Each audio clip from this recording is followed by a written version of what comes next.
Hey everyone, this is Eric. Welcome back to the 7th Circle. Today we're going to be building a bandit fort. So the first thing you're going to do is take your 1-inch XPS and we're going to create a bunch of stonework.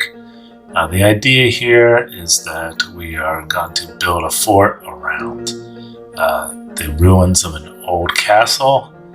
And I will start by beveling off some bricks here just to give it a little bit of interesting texture. And then sorry about this video cut here, but you can see where I am slowly beveling off each corner and each of the sides.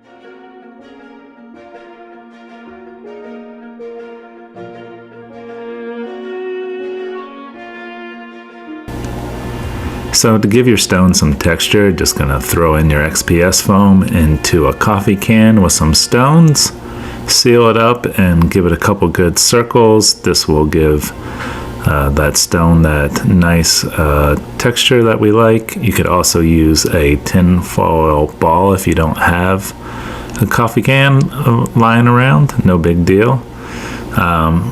And now we are building the side gates here. Originally I thought I'd have a gate on this one piece, and then as soon as I started building it out, it was way too small, so I ended up cutting this piece in half.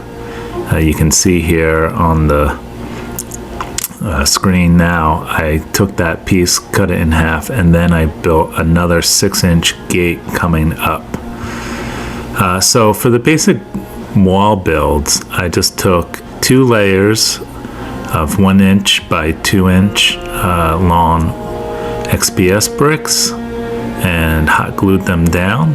I ended up taking those 2-inch pieces and cutting them into 1-inch so that I could get the right look to it here, and that's coming up. So once you stack them onto the second level, of course you're going to need some smaller pieces to fill in the wall. So make a couple of those up ahead of time and you're going to be good to go.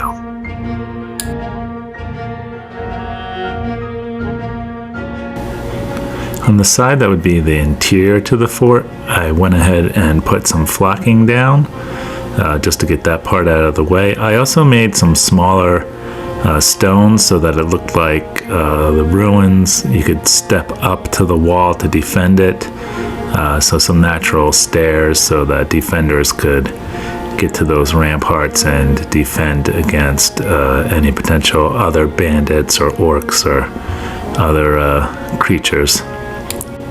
I also made the choice to go ahead and paint the stones at this point and leave the other side where the different spikes and trees would be, just to make the paint job a little bit easier on me. In hindsight, I could have probably put it all together and painted it at once, but I just wanted to try and make it as easy as I could. So either way you choose, it's up to you, but I also put my figure on here so I could get the scale right so that they could shoot over the wall but also have some protection from that wall.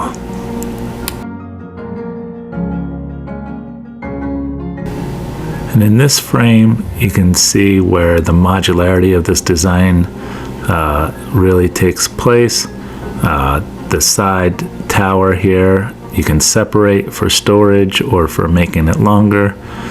I just wanted to make sure that the spikes were up against the tower, so when you put it together it looked like it was naturally continuing defense. So take your time with this part, make sure everything fits together well, and you'll be okay.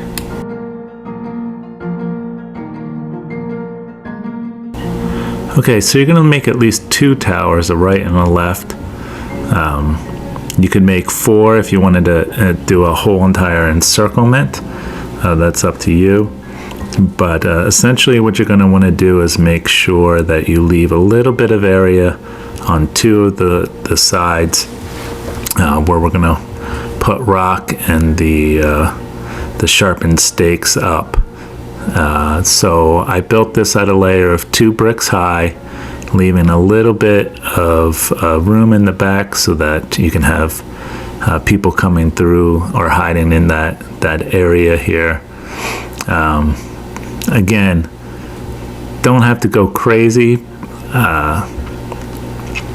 The floor of the tower is just made up out of these skinny sticks. You can use the coffee stirrers, whatever you might have handy. And essentially I just glued a bunch of them down in a row and then cut them to size. And that did the trick nicely.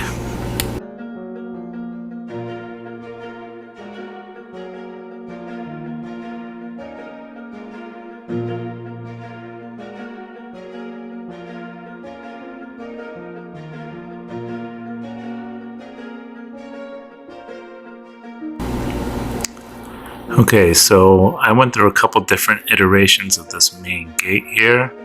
At first I thought I would just put the 3 down, and then I found these hinges and I was like, well, how cool would it be if the doors actually opened? You don't have to go this far if you don't want to, but if you like the idea of hinges, go for it. These are just little 5/32 balsa wood squares glued to coffee stirrer sticks, and building it out as far as the gap was. It was about a 3" by 6" piece, and I just glued these on both sides and then cut it in half. So if you don't want to do all that, don't worry about it. You can just make one flat static door and not worry about it opening. It's entirely up to you.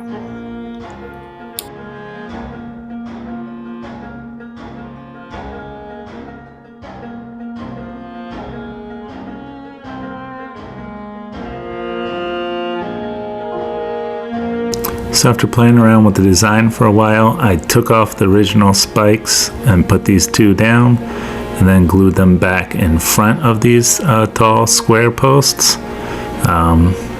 just to give it a little extra dimension and some coolness.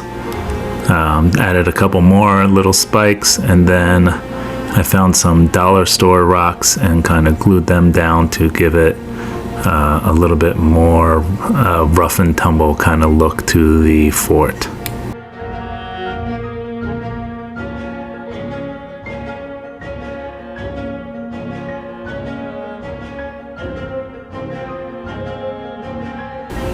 Once I was happy with that, I put some Eileen's tacky glue, sprinkled a little bit of smaller rocks down just to give it a little bit more texture, and then put down my sand and flock and finished it off.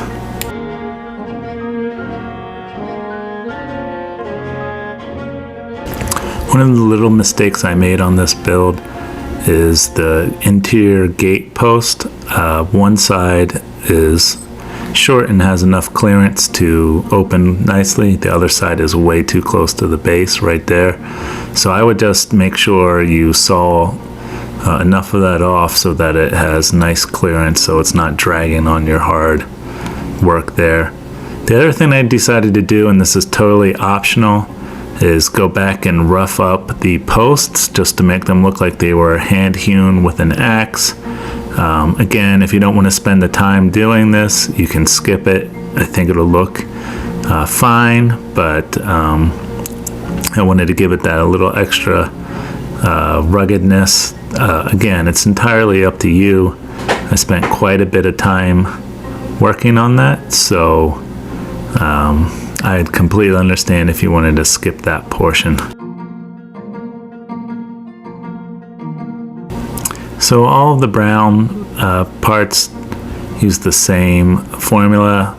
I start with an Umber Brown and dry brush everything using a cheap dollar store makeup brush.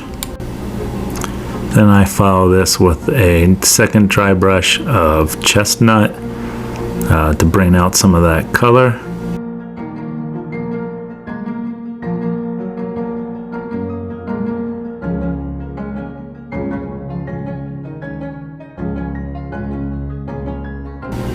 Then I'll give the ground cover, just the ground cover alone, some Territorial Beige to go up another level lighter for the stone and rock.